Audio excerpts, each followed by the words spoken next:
친절한 경제 시간입니다. 오늘도 한지연 기자 나와 있습니다. 안녕하세요. 안녕하세요. 한 기자, 우리 주식거래 시장에 첫 대체 거래소가 출범한 지 2달 정도 지났잖아요. 네. 이 성적표를 보니까 거래량이 상당히 늘었다고요? 네, 지난 2달간 프리 애프터마켓 주식 거래량이 이렇게 5배 급증하면서 출퇴근 주식 거래가 안착했다는 평가입니다.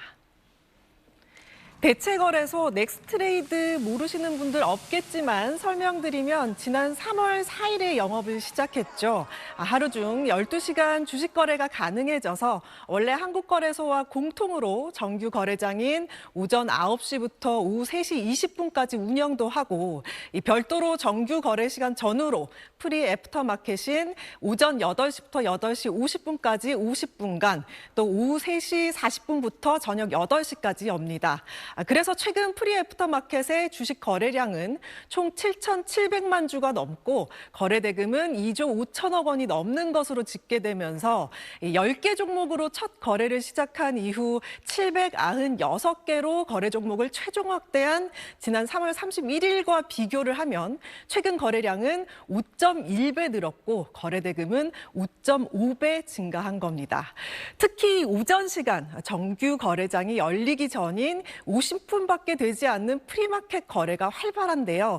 간밤에 뉴욕 증시 움직임과 미국발 뉴스에 이 정규장 전에 조금이라도 빨리 대응하려는 투자자들의 수요가 몰리는 것으로 보입니다.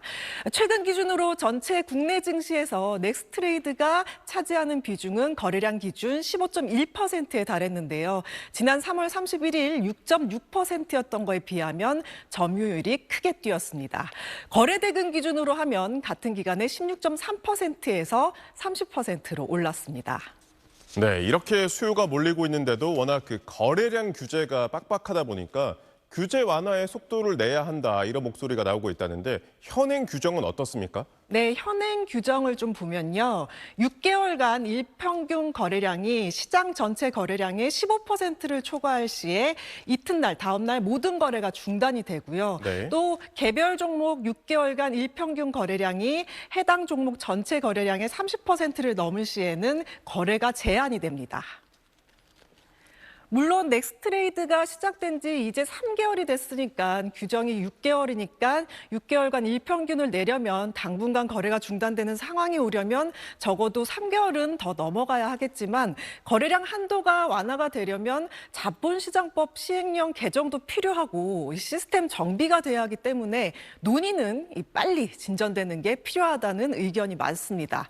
그래도 이 넥스트레이드가 좀 더 탄탄하게 운영되기 위해서는 안정적인 성장이 필요하겠죠.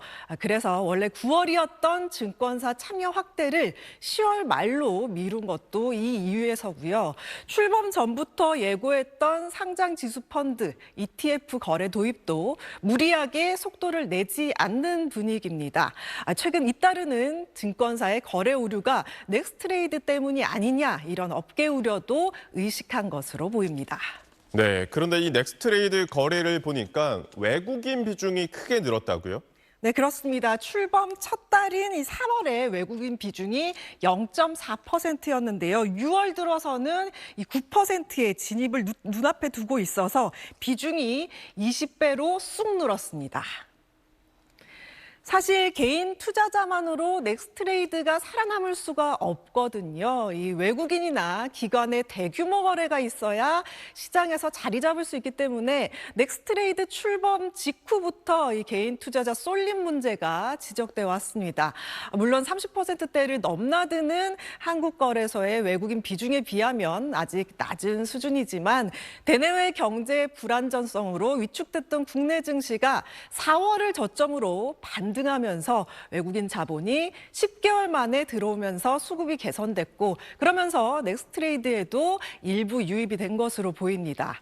앞으로 이 외국인 비중은 더 커질 것으로 보이는데요. 앞서 언급했듯이 오는 10월에 증권사 2차 오픈에서 외국계 증권사도 참여할 전망인데 이렇게 되면 접근성이 좋아지면서 한 번 더 외국인 자본이 들어올 것으로 보입니다.